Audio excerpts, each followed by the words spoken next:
Di video sebelumnya, kita telah membahas seorang budak yang bisa melahirkan pandangan-pandangan hidup ala Stoikisme. Namun, kali ini aku akan membahas pandangan hidup dari seorang negarawan, di mana negarawan ini memiliki kontribusi yang besar dalam aliran Stoikisme, yaitu Seneca. Lalu, siapa itu Seneca?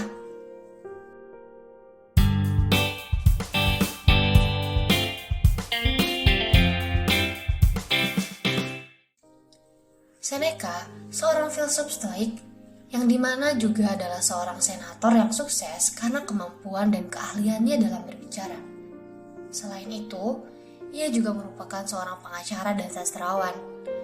Seneca dididik untuk menjadi negarawan dan mendidik Kaisar Nero untuk menjadi pemimpin. Meskipun demikian, ia ternyata mengabdi kepada Kaisar Nero yang keji. Kekuasaan Nero sering berhubungan dengan tirani dan kekejaman.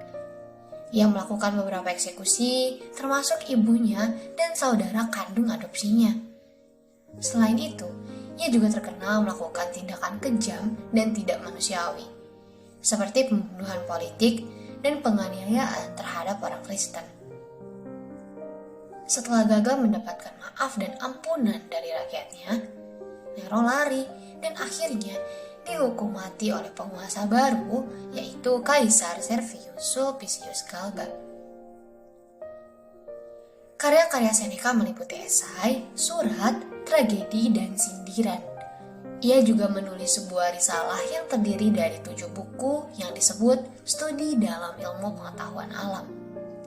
Selain itu, karya filosofi Seneca memainkan peran besar dalam kebangkitan ide-ide Stoik di Renaissance.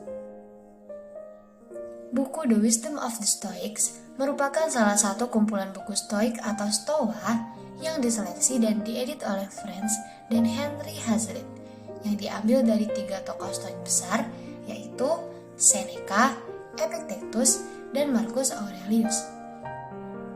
Ia dikenal sebagai salah satu tokoh penting dalam filsafat Stoik dan juga sebagai penulis karya sastra seperti drama dan esai.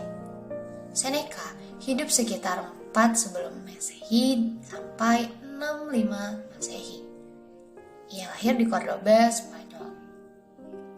Beberapa pandangan hidup ala Stoikisme menurut Seneca. Kebahagiaan sejati adalah menikmati saat ini, tanpa ketergantungan cemas pada masa depan. Tidak menghibur diri dengan harapan atau ketakutan, tetapi merasa puas dengan apa yang kita miliki. Yang cukup, karena dia yang begitu tidak menginginkan apapun. Kutipan ini mengajarkan kita untuk hidup di masa kini dan bersyukur atas apa yang kita miliki.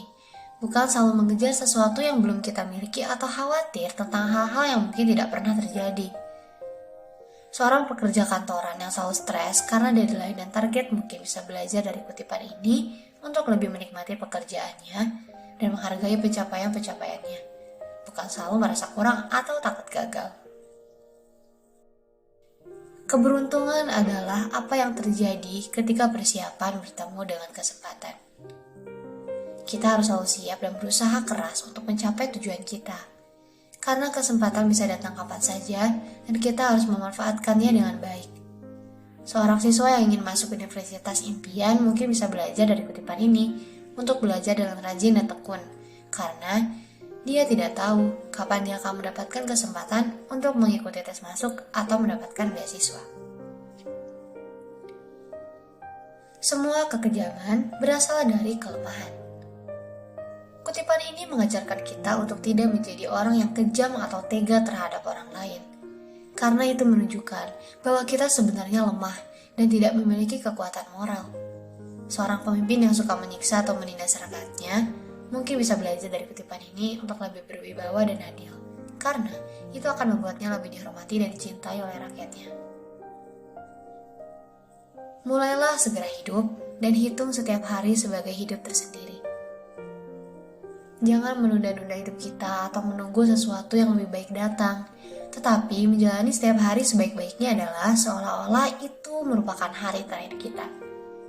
Kamu yang ingin berkeliling dunia mungkin bisa belajar dari kutipan ini untuk mulai merencanakan perjalanannya dan melakukan hal-hal yang kamu sukai di setiap tempat yang kamu kunjungi, bukan hanya bermimpi atau menabung tanpa tindakan.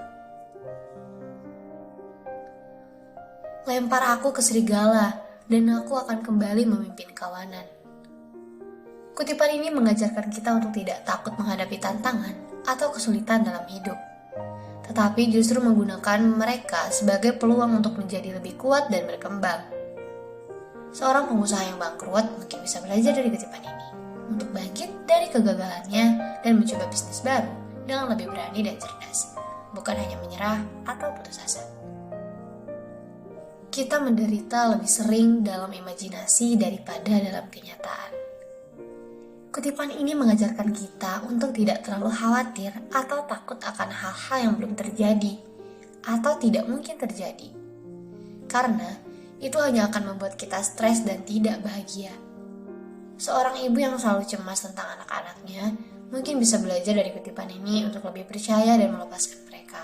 Karena kebanyakan kekhawatirannya hanya ada di pikirannya saja dan tidak berdasarkan fakta. Selama kamu hidup, teruslah belajar bagaimana hidup. Kutipan ini mengajarkan kita untuk selalu belajar dan berkembang sepanjang hidup kita. Karena hidup adalah proses yang dinamis dan penuh dengan pelajaran. Seorang pensiunan yang merasa bosan dan tidak berguna mungkin bisa belajar dari kutipan ini untuk mencari hobi baru atau kegiatan sosial yang bisa membuatnya tetap aktif dan bermanfaat. Karena dia masih punya banyak hal yang bisa dipelajari dan dibagikan. Seneca adalah seorang filsuf Romawi yang mengajarkan kita tentang hidup dan makna. Dia mengatakan bahwa kita harus menikmati saat ini dan bersyukur atas apa yang kita miliki, karena itu adalah kebahagiaan yang sejati. Dia juga mengatakan bahwa kita harus bersiap dan berusaha keras untuk mencapai tujuan kita, karena keberuntungan adalah apa yang terjadi ketika persiapan bertemu dengan kesempatan. Dia menentang kekejaman dan kelemahan, dan mengajak kita untuk menjadi orang yang berani dan bebas. Dia mengingatkan kita untuk tidak menunda-nunda hidup kita atau menunggu sesuatu yang lebih baik datang, tetapi menjalani setiap hari sebaik-baiknya dan seolah-olah itu adalah hari terakhir kita. Dia juga mengajarkan kita untuk tidak takut menghadapi tantangan atau kesulitan dalam hidup, tetapi justru menggunakan mereka sebagai peluang untuk menjadi lebih kuat dan berkembang. Kematian Seneca. Seneca meninggal pada tahun 65 Masehi.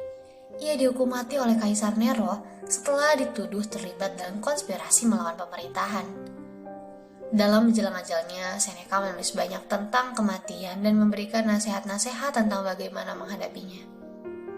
Ia percaya bahwa kematian merupakan puncak dari sebuah pencapaian dalam hidup dan setiap orang memiliki caranya tersendiri dalam menerima kematian.